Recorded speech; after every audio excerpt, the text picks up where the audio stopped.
Can you empathize with the suffering of Palestinians in Gaza, with the destruction that resulted as a response? Yes.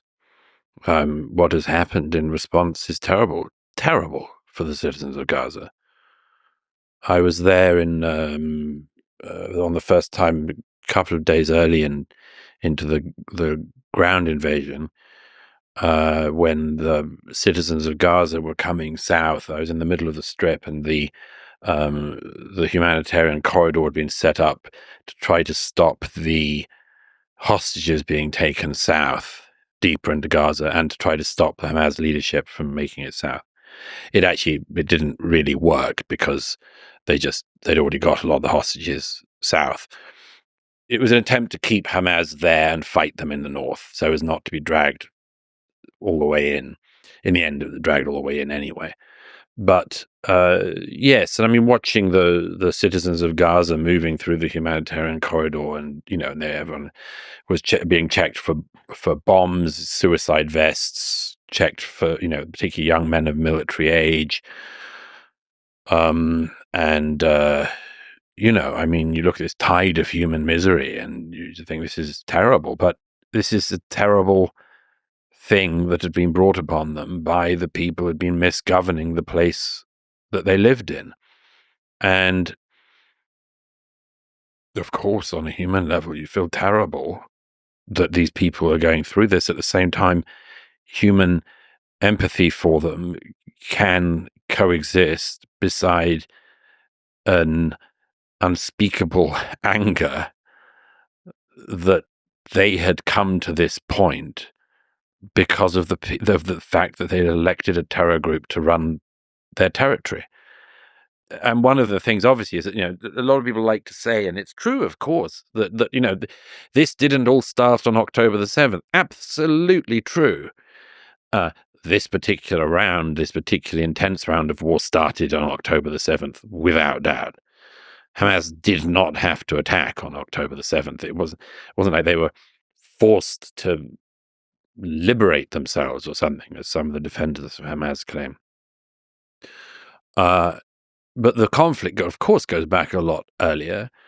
But you will have to always keep on contending with this fact that there is one central issue to the paradigm of that conflict, what used to be called the Arab-Israeli conflict, and now has become, interestingly, rebranded the Israeli-Palestinian conflict.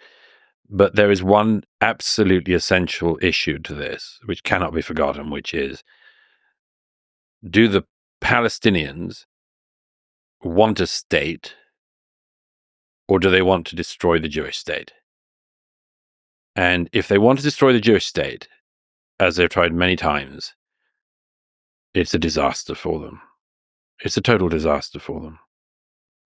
If they want to create their own state, they've already had several very good shots at it, one of which is Gaza post-2005.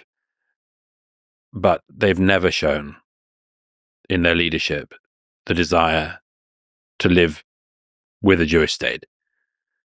And that's a catastrophe for the Palestinians. Can you still make the case of the lived experience of Palestinians and pro-Palestinian voices that describe the Gaza situation as a occupation? The West Bank too, and in the case of Gaza, open-air prison? To take them in order, there's nothing about Gaza that was an open-air prison. They had ability to trade. They had the ability to move in and out in increasing numbers. Egypt wasn't so keen on allowing Palestinians from Gaza into Egypt, still isn't. But at the time of the 7th, there was actually one of the things the international community was pushing for was for more Palestinians to be coming into Israel every day through the Eretz crossing and others to work in Israel, because they can make a better living in Israel than they can in Gaza. And the as it were, normalization route was slowly being attempted. It was being pushed on Israel by the international community a little bit too fast for Israel's comfort, but it happened. That completely came to an end, and that dream is gone. since the 7th of October. Can you clarify the dream, the normalization of The relations normalization dream between Gaza and Israel? Gone. There will be, Really? no normalization. No, not after that. And one of the reasons is the number of people, again, who I've spoken with who employed Palestinians, worked with Palestinians, worked alongside Palestinians, encouraged more Palestinians to be coming from Gaza in order to work in Israel, and these were their brothers and sisters and so on and so forth.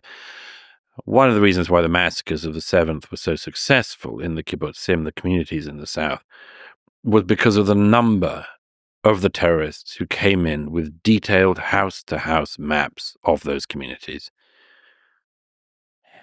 I spoke with one man who his community, they had a security officer, chief, and Hamas came in. They knew to go and kill him and his family first, and then which families.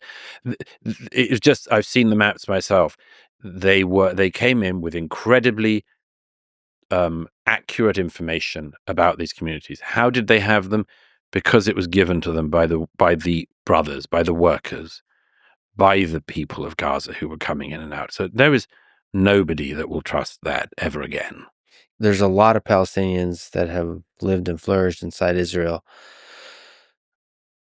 What are they saying? What are they feeling? And what are the Israelis feeling about them? Is there still camaraderie to some degree, or is it completely destroyed? My observation at the beginning was that everyone was extremely wary. I mean, if you've worked beside somebody and then found out they sold out your family, you will never trust again. And that, particularly in a small country like Israel, the word of that happening goes out very fast. At the very beginning, there was intense fear about that, including of the 20% or so of the population who are Arab Israelis. I actually think one of the few sort of positive news stories of the period is that population within Israel has by and large held. There hasn't been an intifada. One of the reasons why there hasn't been more terrorist activity in the West Bank and Judea and Samaria is because the Israelis have been very careful, along with the Palestinian Authority, to some extent cooperating to keep that down. But, there wasn't a full war on three fronts, for instance, which was at risk of happening. So I think that the sort of coexistence within Israel has pretty much held. There are some terrible examples, far too regular, but not as regular as it could happen, of Muslim Arab Israelis carrying out acts of terror in, as it were, sympathy with Hamas. I was in the middle of one such attack myself late last year, and in a town called Hadera, and those things have happened, but it's not that particular catastrophe has not occurred.